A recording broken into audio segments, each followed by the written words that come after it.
সম্মানিত হাজিরিন, বিষয়টা যেন এমন হয়ে গেছে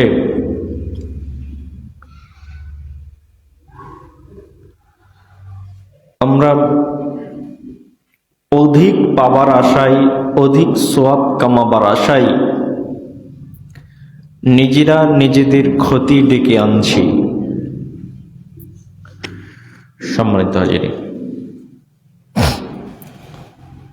সিয়ামের পূর্ব প্রস্তুতি হিসাবে আমি বলেছিলাম যে যা অন্যায় কর্ম করছেন, খাদ্যে ভেজাল, হারাম রুজি, ইচ্ছাকৃত হারাম রুজি, অনিচ্ছাকৃত হারাম রুজি, যা কিছু রয়েছে সব কিছু থেকে বেরিয়ে আসতে হবে। এবং সিয়াম যে সামনে আমাদের জন্য আসছে, এর জন্য আমাদেরকে প্রস্তুতি নিতে হবে।